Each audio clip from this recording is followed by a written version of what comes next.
Okay, welcome again for the continuation of our uh, session, particularly in the shear stress.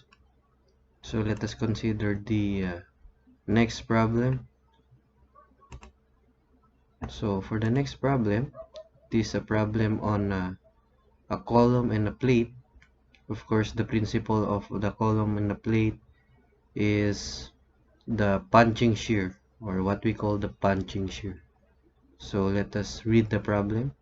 So in the figure, a hole is to be punched out of a plate having a shearing strength of 40 ksi.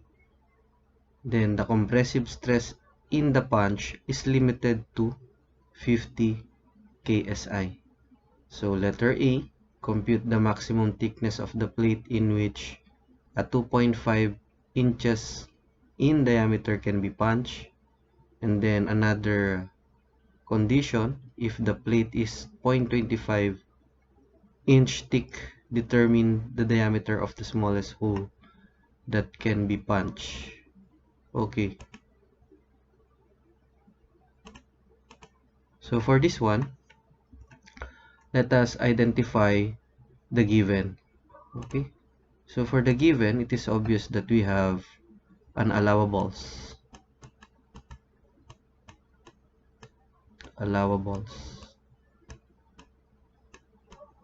Okay, so what are these allowables?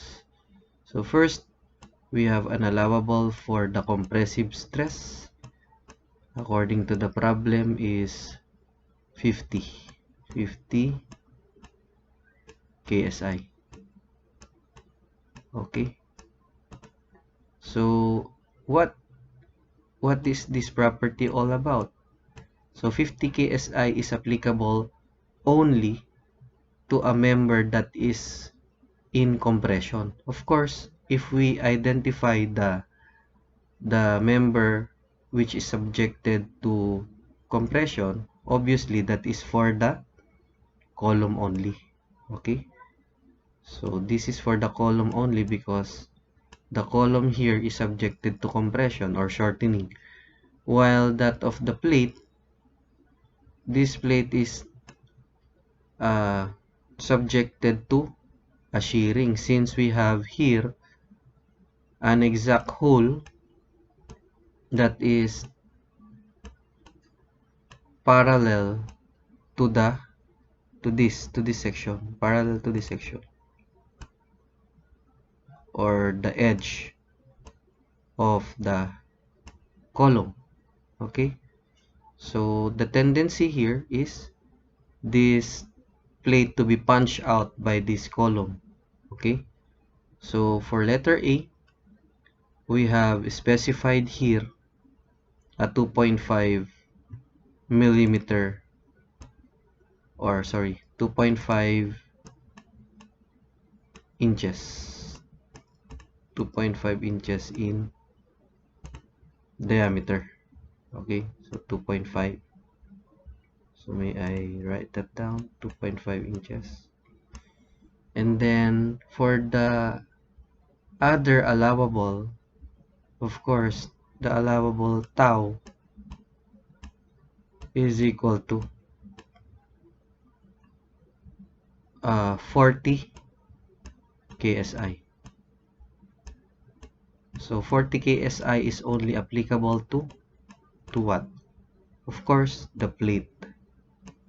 Because for the column, it is only subjected for compression or compressive stress. But for the plate, it is subjected for shearing or cutting the plate because of the P. So for the first condition, the maximum thickness of the plate. So we are after with the thickness. What is the thickness here? So that we will satisfy these two conditions or allowable. So first, P here could be derived out of the allowable because P here is a shear force to the plate and a compressive force to the column. So I'll repeat, P here is a compressive force for the column, or P is equivalent to the shearing force on the plate. Okay, so first, P can be derived by the allowable compressive stress, since 2.5 inches is a diameter given to the column.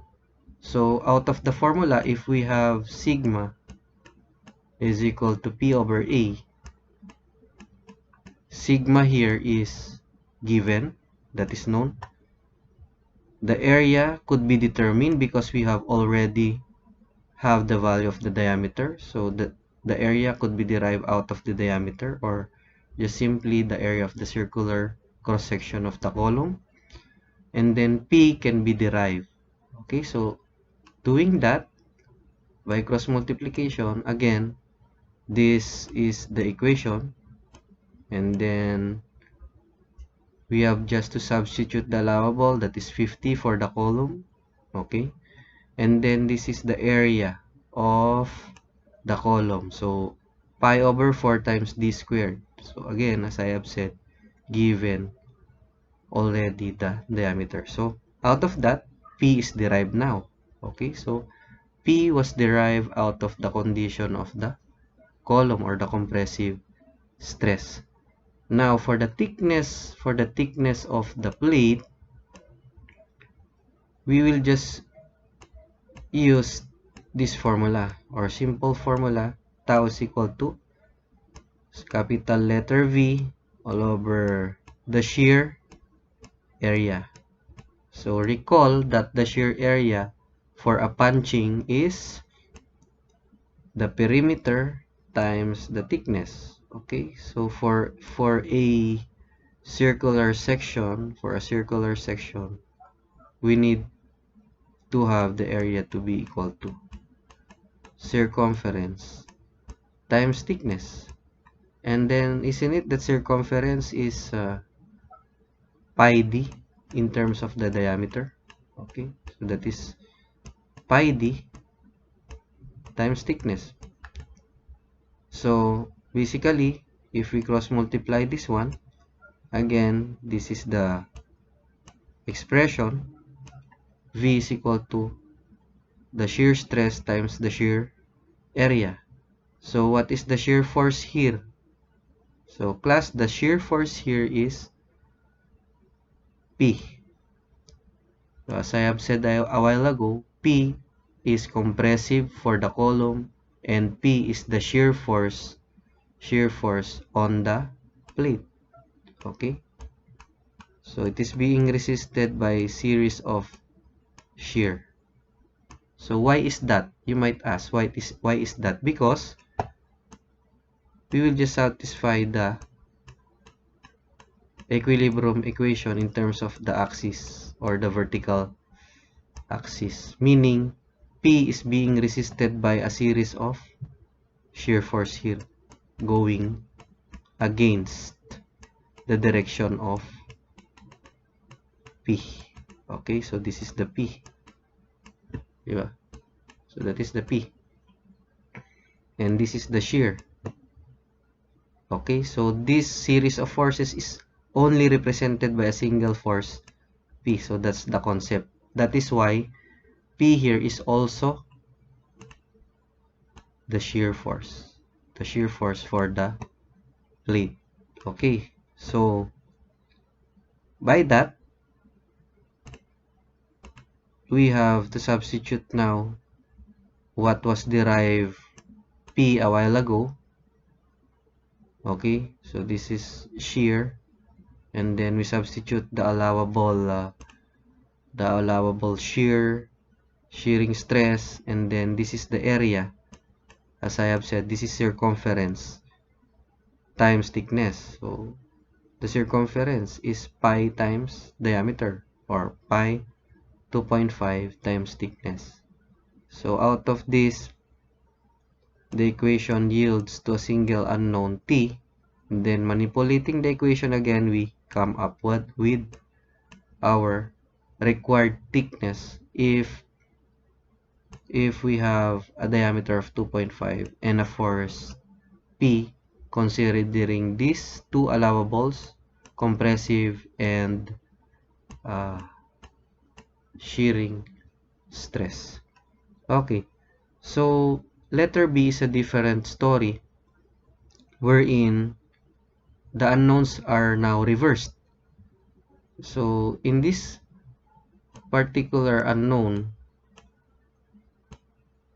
we have a given thickness. So a while ago, thickness is the unknown. Now, thickness is given.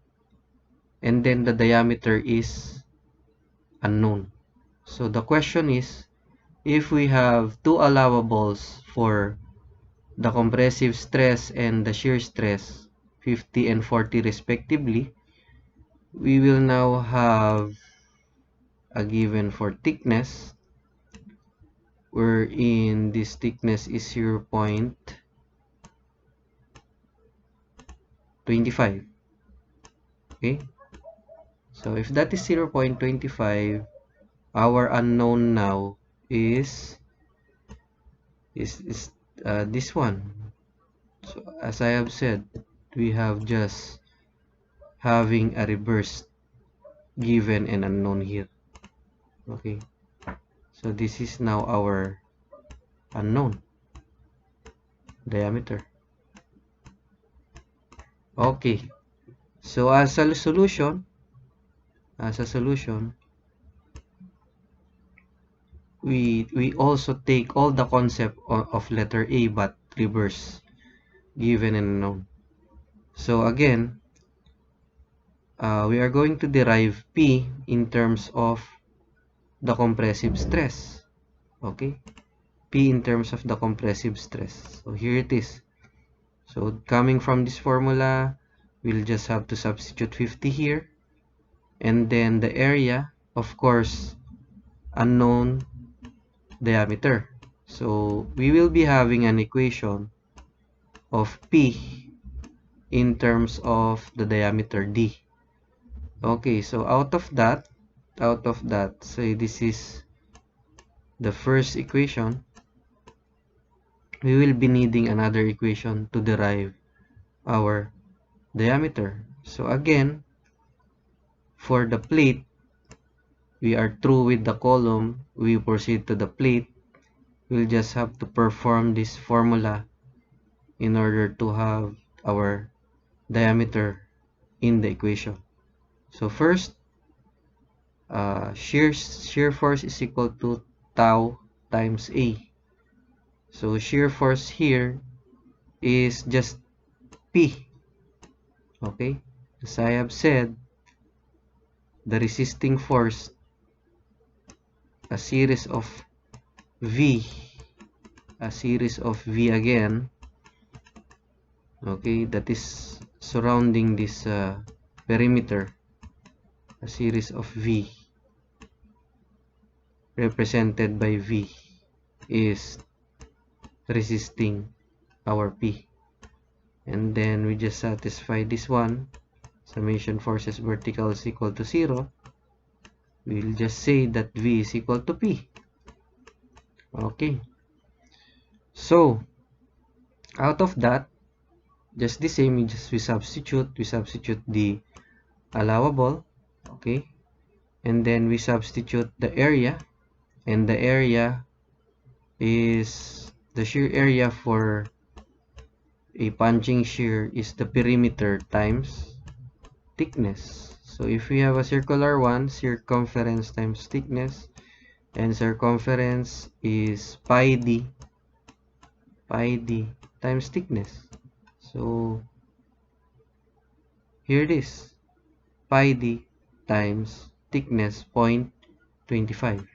Okay, so using both, okay, so out of this, actually we have a single unknown can be immediately computed.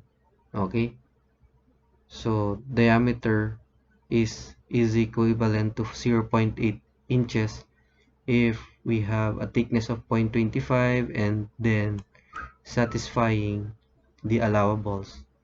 of the column or compressive and the plate shearing stress 40 KSI. So I hope that this problem helps, or this video session helps you understood this solution. Okay, so do not get confused. Just bear in mind that these allowables are applicable to a certain members only. Like for the column, it is compressive, and for the plate, it is shearing. So do not get confused. So watch out for the next video for the third problem of the shear and bending stress. So have a more practice.